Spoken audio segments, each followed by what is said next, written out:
esa intención que no es sino ganar. Prácticamente se puede decir que no vale salvo ganar, aunque sí que quedan ahí algunas posibilidades. En caso de empatar necesitaríamos que ganara el Dinamo, el Leverkusen y arriba Ronaldo y... The Galácticos, the absolutely legendary team that everyone knows about. You know about them, I know about them. Doesn't matter when you were born, doesn't matter when you started watching football. If you even have the slightest interest in football, you know about them. Simply the best superstars on one team. And they were arguably on the greatest team of all time, in Real Madrid, the most glamorous club in world football, known for all their trophies, legacy, and, of course, the Galácticos. The original idea was to sign the biggest stars on earth. But the interesting part is that despite all the hype, fame, and money spent, the actual Galácticos strategy truly never worked. And in this video, we're gonna break down why. To break it down, we must go back to the beginning. In the 99-2000 season, Real Madrid had just won the Champions League. Now, it still had stars, for example, Raúl, Roberto Carlos, and it was overall a very well-rounded team. That's how they won the Champions League. However, there were no echelon global superstars, at least on the level of, for example, Zidane or R9. And so, that summer, Florentino Perez became the president of Real Madrid, and he promised to sign the biggest superstars in football every single year. And that was the birth of the Galácticos project. In 2000, Figo was bought from Barcelona. Then 2001, Zidane was bought. Then in 2002, R9, and finally in 2003, David Beckham. Now these were absolute icons. Players that not only were great on football pitches, but also were recognizable across the world. On paper, they looked absolutely unbeatable. No team could match. However, in reality, they just did not look good. They looked imbalanced, unstable. There were collapses, egos, no defense. Press drama, players speaking out. It was a mess. Now, when it worked, when everything meshed well, it was an absolute joy to watch. And they did win trophies, to be fair. A La Liga title in 2001 and in 2003, as well as an iconic Champions League in 2002, thanks to Zidane. They did go on to win the La Liga a couple more times in 07 and 08. However, it would take until another generation in 2014 for them to win the Champions League once again. And not only that, but that original Champions League that they did win in 2002 was without R9 and Beckham. So in total, with all that money spent, it's really not acceptable that they only won that amount of trophies. And it looked even worse as their biggest rivals, Barcelona, had reached a real rise, winning the Champions League, multiple La Ligas, and then going on to win even more Champions Leagues, including the treble. And this was done with much less signings, much less money spent. Now let's get to why. You see, the big thing was that there was no defensive stability. You see, in 2003, Real Madrid sold Mekele, their only true defensive midfielder. Why? Because he just wasn't marketable enough. He wasn't a superstar. And as Zidane put it himself, why put another layer of gold on the Bentley when you are losing the engine? It's just ridiculous. He was the absolute workhorse of that team. And to get rid of him, it just showed a true lack of real team building, and to make sure the team could actually play well on the pitch and not just market well.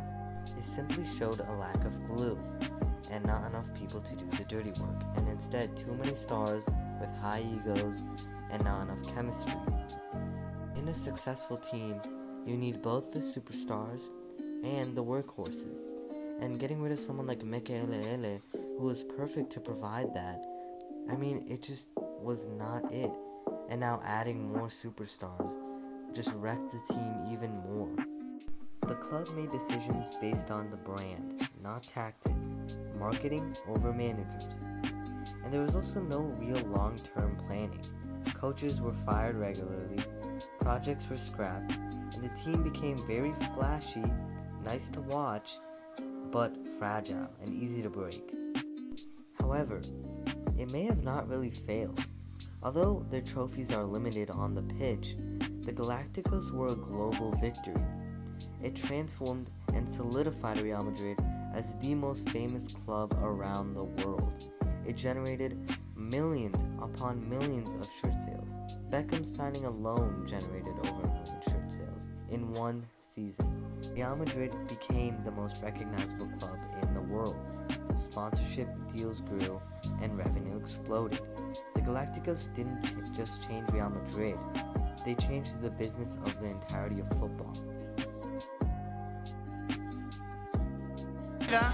A su nueva casa. Hoy recibimos a Cristiano Ronaldo.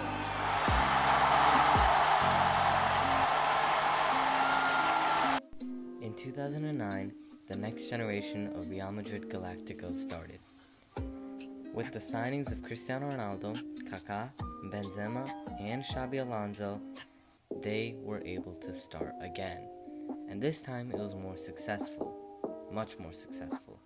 However, what people forget is that it wasn't until really 2014 that this Real Madrid team finally started winning, and then they kept on winning. Yes, up until then they had won La Liga and a couple Copa del Reys. They had not actually won the Champions League until 2014, and this is because they had to learn from the same mistake. At the beginning, they tried to just sign big players and hope for success. For example, Kaká. He didn't really fit Real Madrid and wasn't very successful, although he was very successful with AC Milan, and because he was a big name, they just decided to sign him. However, they instead started signing smaller names such as Bale and Modric and Toni Kroos. And through these players who had a bit smaller name, however, they actually fit the system and led to winning, and this allowed them to succeed and win.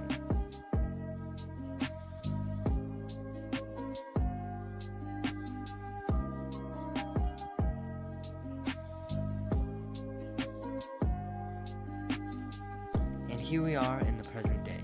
Real Madrid are attempting their third generation of Galácticos.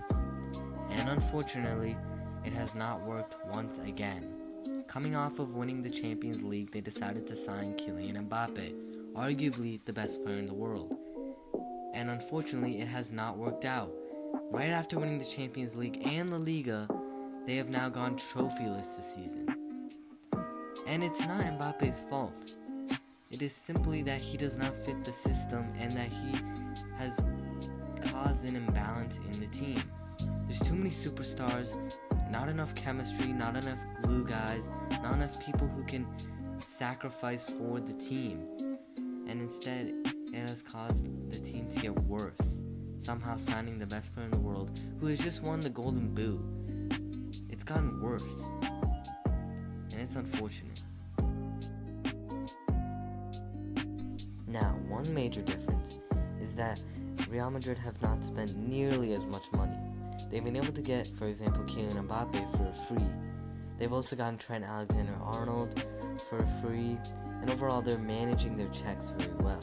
They're not overspending, they're not having huge transfer fees like their other generations. They're spending less money, and they could definitely still recover, especially the way that they did it in the second generation.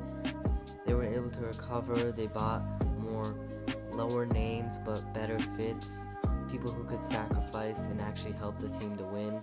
They could definitely do that. They still have great players.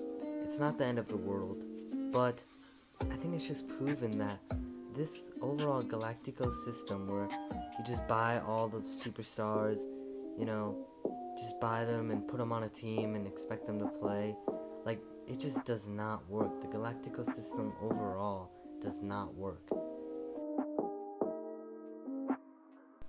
Buying superstars will always be a part of Real Madrid. That's kind of like their identity. That's just how it is.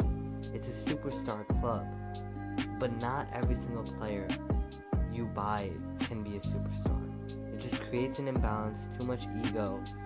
Some players have to have lesser names that you buy, but they'll still be good for their role. That's how they should be. I mean, look at when they bought Luka Modric from Tottenham Hotspur. I mean, no one expected him to be like this all-time great, superstar, but they knew that he would fit the system and help the team. And now look, he became his own superstar. He won the Ballon d'Or through it. But at the end of the day, it's just my opinion. If you still believe in the Galácticos system, then explain why in the comments. Other than that, thanks for watching.